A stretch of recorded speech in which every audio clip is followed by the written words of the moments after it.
All right, Ghost Workers Get Away. I think is jumping on there. Ghost Workers get away with 35 billion shillings. This is what was headlining the front page of the Daily Nation today. And we continue. That's what I wanted. This is, I think there's a delay there. This is an editorial cartoon there that is in the People Daily today. No, early, actually, last week. And it's all about the fake papers that we're discussing. And we can see a fake doctor. We've known, and it has been flagged that we have fake papers also at one of the national hospitals here in the country. Excuse me, to do a head surgery, do I need a panga or an axe? This is one of fake doctors is asking. Wololo, Daktari, how did you end up here? And this is what you're talking about, how we have the Public Service Commission coming up with that report on fake papers that is in the government institutions right now. Civil servants with fake papers have been unmasked, and that has been growing exponentially since 2013 up to now, right now. Before we took a short break, I think we were to hear from Professor Mashari, especially, I think there's a neurosis and obsession with degrees in this country since the 1970s, when we have also the diploma disease that we've always been talking about.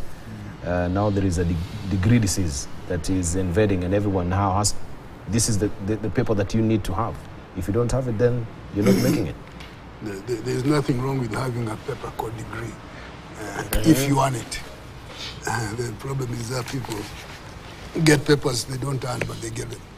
And especially at the PhD level, we have some rot in the universities. You have some universities where people who are teaching are supposed to be in class being taught. And so you wonder what it is that they are teaching, because there are so many of them. This desire for almost everyone to be called a doctor when they have nothing is a disease. Get people, they go to a college or someplace where, and the president or the chairman or chancellor of that college gives them something called honorary this, doctor. And they start running around calling them doctor this, doctor that, when they have nothing, which is actually a misnomer. Because to be called a doctor, you should earn it. These people don't earn it. Just because someone said that we honor you after you donate some money or something like that. So there is that problem. I think C.S. Kaimenyi did a disservice to this country when he was the CS for education. When he ordered universities to produce PhDs as if they were in a factory. You want so many PhDs in a year. And you look at it, wait a minute. Where is the capacity? Where are the supervisors? And the PhD is very expensive, that's true. Because somebody has to go be taken through some rigor, which requires that the person taking the person through those rigors would have gone through those rigors himself. In some places, we insist, no one should supervise a PhD unless he or she has proven ability to be a scholar. Okay? If you have not shown that you can be a scholar, you have proven it, how do you train somebody else to be what you are not? Okay? It's a contradiction, eh? So you need somebody who is solid in order to produce another solid what? Person. Now we have people supposed to supervising who barely know what they are doing. And that they are supposed to. So we have this mass production of PhDs, and some of them are lost. Say, yeah, I'm Dr. So-and-so. And you check properly, there's something wrong, in the whole thing. Even the promotions at the universities, I think the Commission for University Education made a mistake. See, when you say that somebody will be promoted, not because of scholarship, but because of how many letters of recommendation you wrote to somebody, because of administrative this. And some people are joyriding on students for promotion. Yes. Kenneth here, a good friend of mine, and Peter here, they said they supervise, they don't do that, you know, right? And then the student produces some work, and then they put their name there as co-authors. As co-authors. And it is the student's work, which implies that the professor is not capable of producing his own work and has to joyride on what? The student's work. The student. It's terrible, but it's happening. Not just here, but a few other places. And you say, why are you doing that?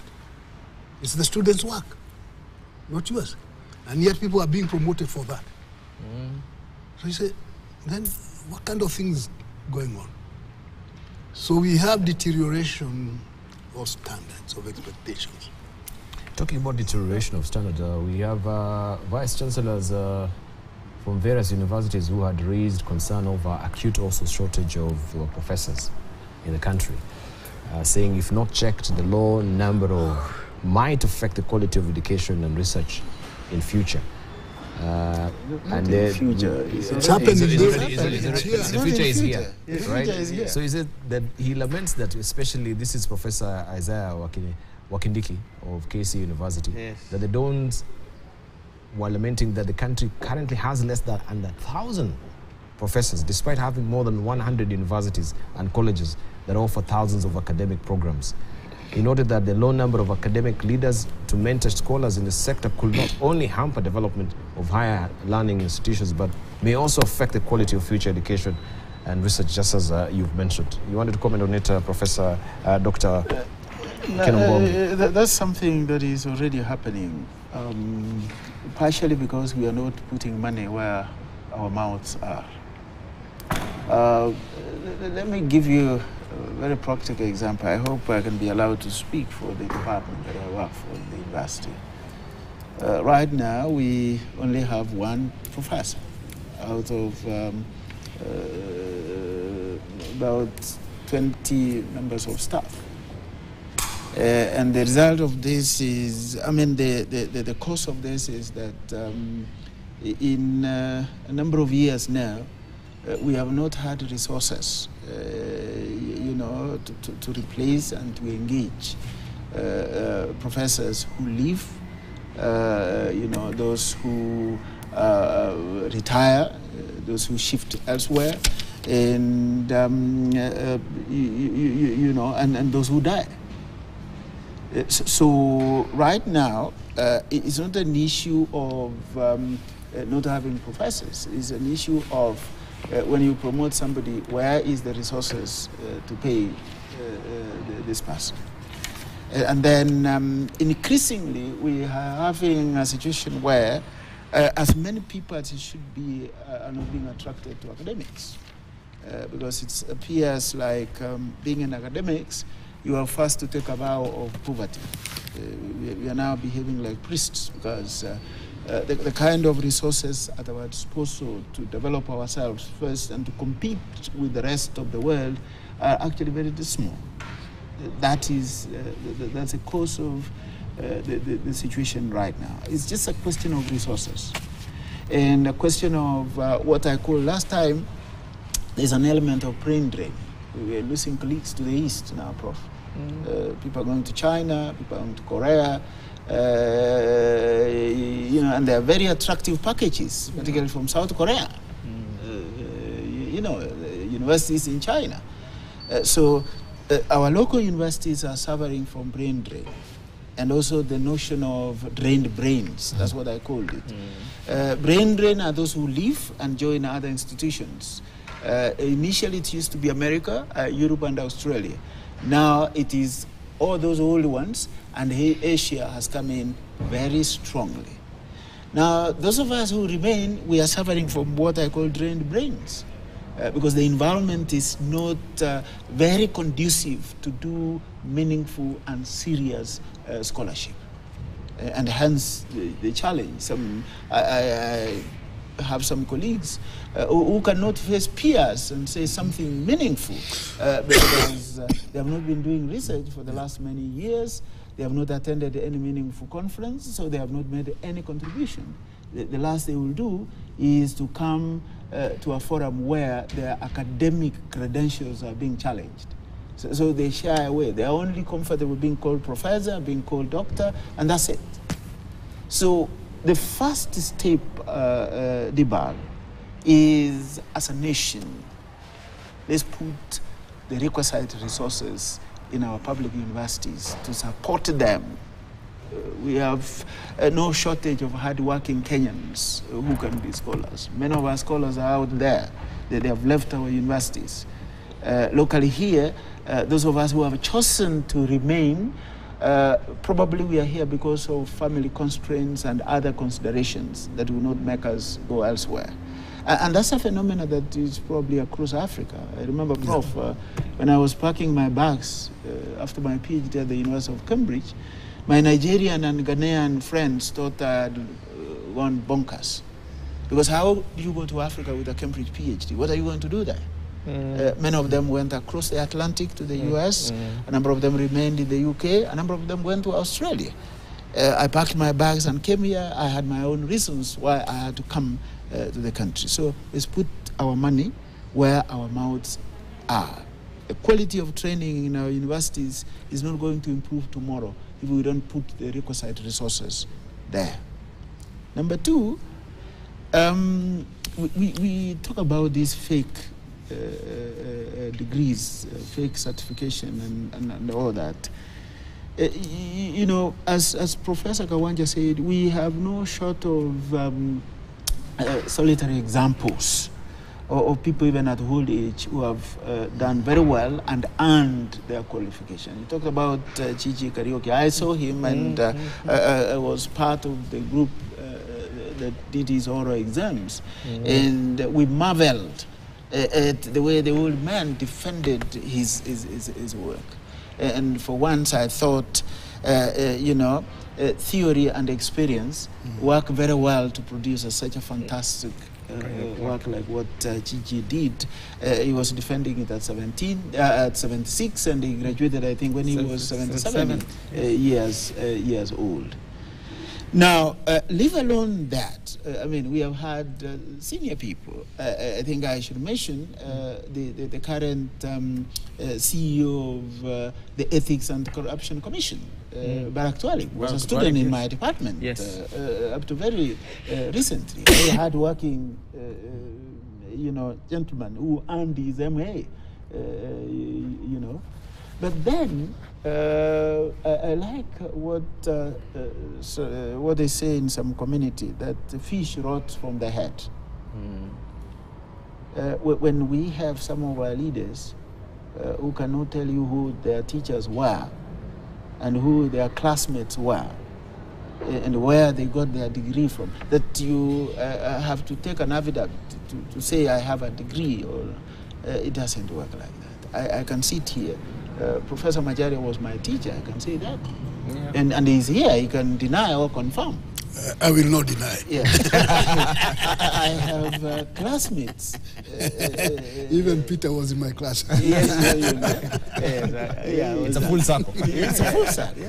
So when you have leaders whose academic credentials are, you know, come with, you know, some kind of lack of clarity, we are giving bad example to our youngsters. I hear all these notions expressed in public that you don't need a degree to be anything in this country. And for sure, some of the thugs who have ended up in our public spaces have no qualification. We have placed premium on money. Doesn't matter how you got it, you know, to be a leader. So that is where we need to change. And of course, finally, we have a systemic problem. Who gives exams and gives certificate? It's the Kenya National Examination Council, which is a government institution. Who employs? It's the Public Service Commission, which is a government institution. Who investigates? Is the Ethics and Anti-Corruption Commission, the NSIS, the CID, all government institutions. In the age of digitality, why can't we have a one-stop place where if I presented a degree certificate from the University of Nairobi, they can just key in the serial number and you will see something saying... Which brings the question of the Kenya National Qualifications Authority. Yeah. What is the work of the Kenya National Qualification Authority as a government agency when we have the Public Service Commission complaining we have fake degrees? Yet there is a National Qualifications Authority that actually has to verify all these papers. So when you're employing or when you're asking for these CVs, then again, it should be taken to that particular authority for verification, before they're actually absorbed. Let's just hear from Mheshimiwa on this as well. Then we come to Professor Kabwanja. We really have a very serious problem. And I think we need to urgently address it. And as has been said here, this is systemic structural failure because it appears to be deep-rooted. We have the legislations, the laws are there, the rules and regulations are there, the processes and everything are in place. So I think the question is the moral and ethical problem that we face. Nepotism, corruption, favoritism, all these things undermine integrity, effectiveness of the state, and it erodes and hinders the overall performance of our institutions. So all these things are in place. What we have here is a moral and ethical crisis in which institutions, people who are running these institutions don't give a damn. They can hire anyone they want through nepotism or favoritism, because we're talking of two big issues: ghost workers. How do you have ghost workers in an institution? Are these institutions dysfunctional? In the Ministry of Interior. Yes. Are they in the Ministry of Interior, you have fake papers and ghost workers. Yeah. So it just boggles the mind in the sense that how can you have ghost? Who's put them on the payroll? Who is the accounting officer? Obviously this is an organized crime, some form of organized crime in which someone at a higher level is consenting to do these things. The issue of fake papers, again, it is very clear. Does that organization do due diligence? For example, if you wanted to know whether I'm a graduate, for example, I claim to be a graduate of the Fletcher School of Law and Diplomacy. You just Google, and Fletcher would tell you I am an alumni. I am a graduate of that school. Automatically, without even writing to them, they'll tell you on their website that they count me as a member of their institution. So how come that a government department would employ someone with a fake certificate? Can't they not just check and make sure that that this person is not a graduate or does not have the right certificate? So there is someone in that system who is conniving, an unethical character, who is deliberately doing this, knowing very well that this person does not have a certificate, a real certificate, knowing very well that this is a ghost worker. There is a protection system in that institution to push for this kind of unethical behavior. So the individuals in these institutions disregard the laws, the rules, and the regulations. They essentially operate above the law,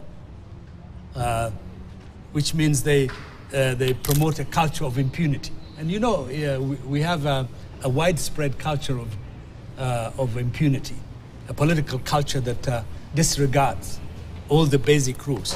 But the problem is that this behavior is undermining the rule of law. It also sets a very dangerous precedent in which you perpetuate unethical behavior and corruption, and you also destroy any trust that the public has in those institutions. Not only that, it also sends a very signal internationally in terms of our reputation. For example, if a Kenyan is applying to another institution outside the country. There's this perception saying, does he have a genuine certificate? Can the university of this particular country be trusted? Is it ethical? Is it an upright institution that has very rigid rules and regulations? So a lot of our graduates would have a very difficult time getting employment internationally. So we have to clean this up. I think we have to deal very quickly and very firmly with issues of fake certificates. And we also have to really get to the root of the so-called ghost workers in our country. And the quicker we do that, the better it is for our reputation. Indeed. And our country. Let me just give you a scenario.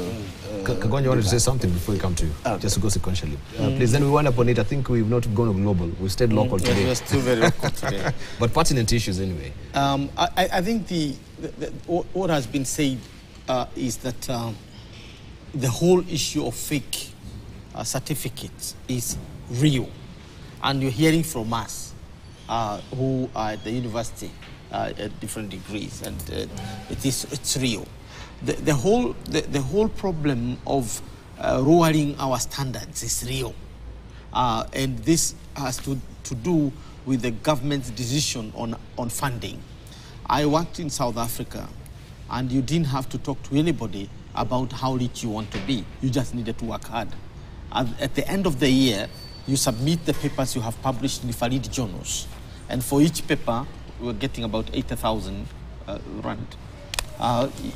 Nobody talked to anybody. You got your due over and above the salary that you get that. So somehow the universities and the government itself have to work out on how do you get those who are working at the university not getting something that they can live on and something that is dignified. Why do I say that? We have had advertisements at the university for professors, and there are people who can apply. We don't apply.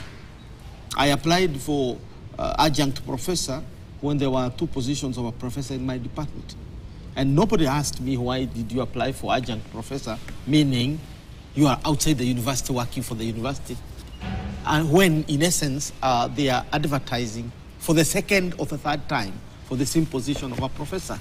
That should have sent some bells ringing on the administration. Why are people not applying for those positions? But thirdly, maybe on that particular, because I've heard other professors expressing the frustrations on how it is so hard, especially at the University of Nairobi, to get that professorial, certificate because of unnecessary bureaucracy, unnecessary. I think when you're making your defenses as well, the people sort of, it's like a cartel of professors who don't want to see a number of professors growing. So it's much easier for you after your doctorate to go and be a professor, to get your professorial actually outside the country and come back as a professor. It's much easier than even at the University of Nairobi. No, those are politics. But what you find, but is it that true? Objectively, no, I would say there are politics around that, but it's not universal. Every place, even the doctors, there's a reason to why Americans limit their lawyers. There's a limit to why others do that. But those are professional politics. So why would we be crying that we have less number of professors in the country while it's so hard to become a professor? But the problem is here. The issue is here. Positions are advertised. This is what I'm saying. Positions are advertised and people go for them. Why? Because it is not attractive to be there. This is where we have reached, and that's why he was talking.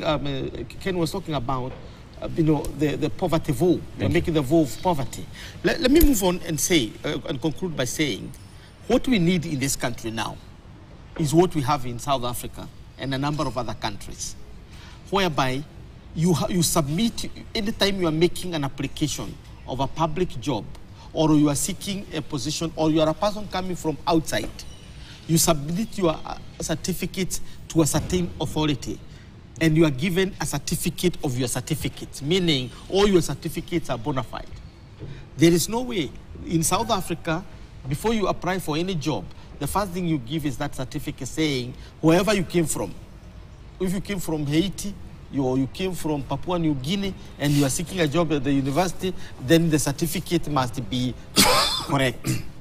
And now, that means that if you're a politician seeking a position, the people to verify your doctor is not the IEBC, because IEBC has no capacity to verify the authenticity of your doctorate, or your master's, or your undergraduate. There must be a body that does that. And it is beyond. Now that we are digital, you don't have to see people. Thank you. You can submit your papers for verification, right, and you get your certificate. I think you've beaten it to the ground. I mean, Diba, you mentioned my employer. I cannot claim to speak for the University of Nairobi, but I think I've been there long enough, both as a student and I'm now working. And I've had the privilege of having this triple heritage in my education and training. I spent quite a bit of years in the University of Nairobi for my B&M, and then I went to Asia, and then I went to Europe. And I'll tell you for free that we have our own weaknesses as an institution, yes. But at least fundamentally, there are certain standards that the institution has kept. You tell me whoever is complaining, particularly, and put his or her papers on the table, if you don't find anything missing, I'll be very surprised. It takes long. Being a professor, which is the highest academic attainment that you can have, it's not just a walk in the park. You have to prove to your peers that you are worth what you are taking claim to. So this is not something for anybody and everybody. There are certain standards. Of course, there are politics of knowledge production all over the world.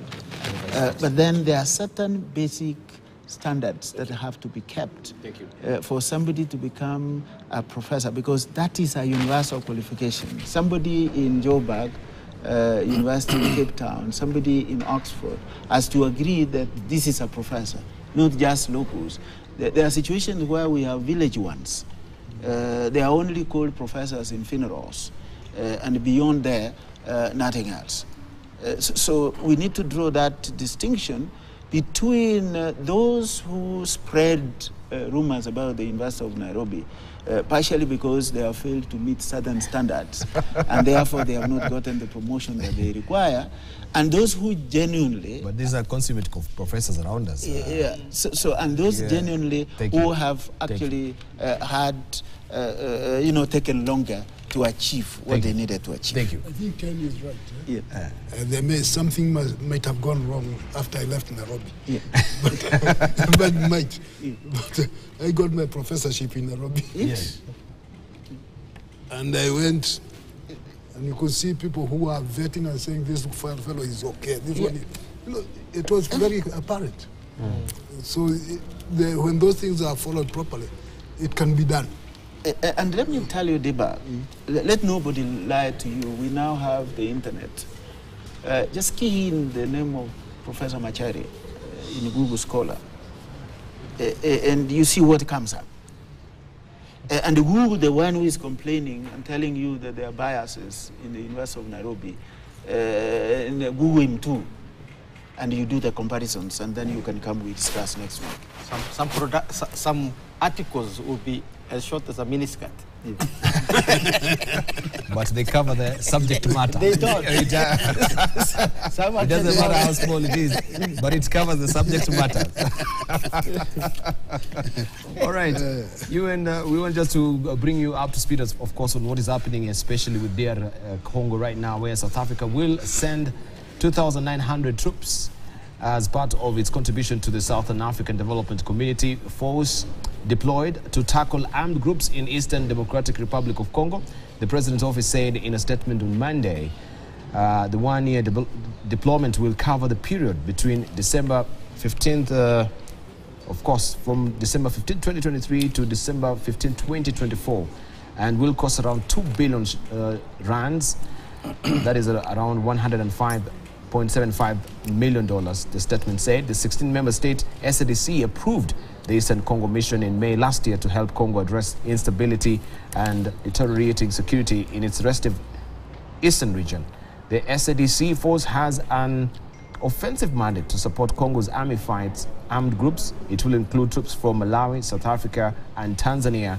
The deployment comes as Congo battles Tutsi-led M23, whose attacks and advances in recent days is threatening the North Kivu provincial capital, Goma.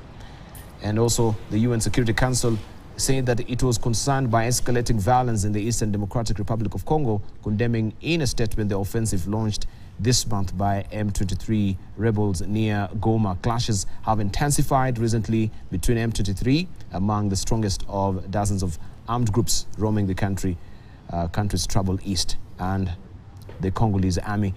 Let's just talk about this latest development with the 2,900 troops in South Africa.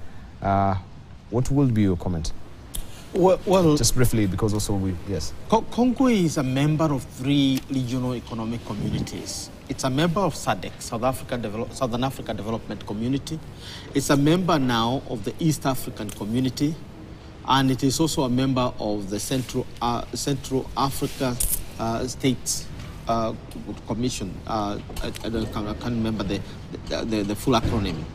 Now, but it has been more active from the SADC side of things, so to say.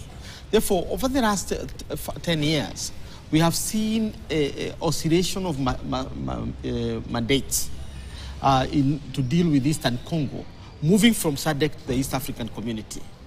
And within the East African Community, I was very, very clear that the East African Community is going to fail as an armed group, as an armed force, for the reason that within our region, we have 2 major countries that are involved in the Congo and have a kind of intricately, fused into this problem. One is Rwanda, the other one is Uganda. And within this, there is Burundi, which has also been involved in the Congo. And therefore, Kenya and Tanzania are not in a position largely to deal with this. And Tanzania is also a member of SADC. And therefore, Tanzania prefers to do its armed work within SADC. And that it is this context that you find South Africa now deploying the troops. Previously, they had deployed the troops. Tanzania, Burundi, and South Africa had deployed troops. And the result is that Rwanda and Burundi cannot see eye to eye. In fact, they have had serious, standoffs. The reason being, Rwanda blames Burundi of basically deploying the troops and fighting the M23, which is allegedly supported by Rwanda. So it's a very complex situation. What is not clear is the mandate of some of the, when you have the SADC forces, and they are basically armed to fight. These are not peacekeepers. Because already in Congo, we have MONUSCO, which is the United Nations peacekeeping force, which indications are that it might pull out of the country very soon. So what the government of Kinshasa wants is a support that will make it possible for it to pacify its territory and assert its own sovereignty. And that is what South Africa is doing. You're supporting the government of Congo to assert sovereignty over its territories. Rwanda and Uganda and others, particularly Rwanda, has had problems with its own population inside Congo.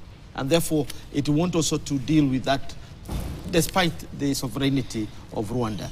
So what is the challenge that is facing, South Africa? It is the mandate of that force. Yes, it is an IGAD mandate, it is SADC mandate.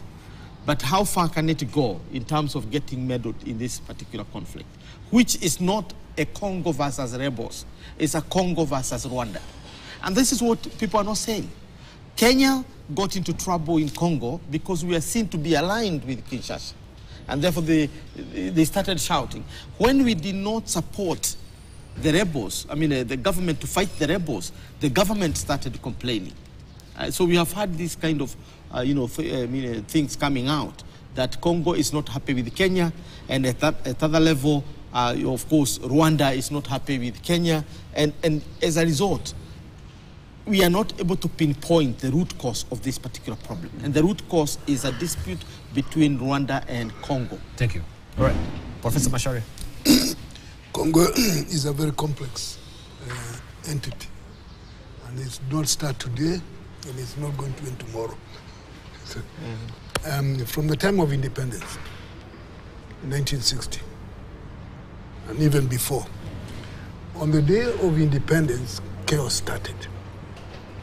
When Lumumba told the Belgians, "You are not your whatever anymore," and then they organized to kill him, to put Mobutu Sese Seko. You know, to your war, that is a big moment. Is it editorialized? You can call it cannot be mentioned. Okay. But they killed Lumumba. They did. They put Mobutu there. That's not a myth. Yeah. And the place, being in chaos, serves particular interests. So it is not going to stabilize very soon, given the other forces that are operating in Congo. So we can put some band-aid here and there, but you're not going to talk about the real things. Okay, when Kenya led the team to go and help Tshisekedi maintain order, which is what he wanted. That was what? Uhuru, isn't it? Yes. Yes. So there was some sort of closeness between Uhuru and Tshisekedi. Yes. It doesn't look as if Tshisekedi and Ruto are that close. So when Ruto became president, the Uhuru team out. And who comes in? Now the South Africans. And so we are told it's group that you have to look at the personality involved. And Kenya was accused of not being very forceful in containing M23, which is what Tshisekedi wanted. And yet it was very difficult to do that. Now, Ramaphosa, because he's the one, will he go after the M23 in order to please Tshisekedi? And M23 is not, it's not Mungiki. It's a serious outfit. So is Ramaphosa going to go to war against M23 in order to please Tshisekedi? And then you see how will Rwanda, Kagame respond. Is Ramaphosa willing to engage Kagame? In all these things. So that's what I'm saying, it's a very complex matter. And there is no single answer immediately. Maybe Mheshimiwa, who has dealt with some of these things in different ways, might have some answer to that, but it's a very complicated matter. And it involves personalities. So what is the current position of Kenya and DRC's security as it stands from your own standpoint, from the National Assembly? Let me, before I get to that, I also add to the fact that this is a historical, deep-rooted problem. It's a political problem. You know, if there was a military solution to the problem of the DRC, Eastern DRC, MONUSCO, which is the United Nations peacekeeping force, had at one time 20,000 soldiers, troops in the Eastern DRC. And it has not been able to deal with the underlying, M23 is merely a reflection of the symptoms of the Eastern DRC. There are serious underlying problems of political nature that has made the situation in Congo almost impossible to resolve. If you remember, in the 1980s and the 1990s, Africa fought the biggest war in the DRC. You had an intervention from Rwanda, Uganda, Tanzania, and then came in the Zimbabweans, the Namibians, and the Angolans to help the DRC. And this was one of the most devastating wars in our continent.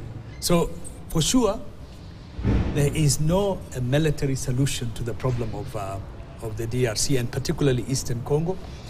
The East African community, led by, under the leadership of President Uhuru Kenyatta, tried to help the situation.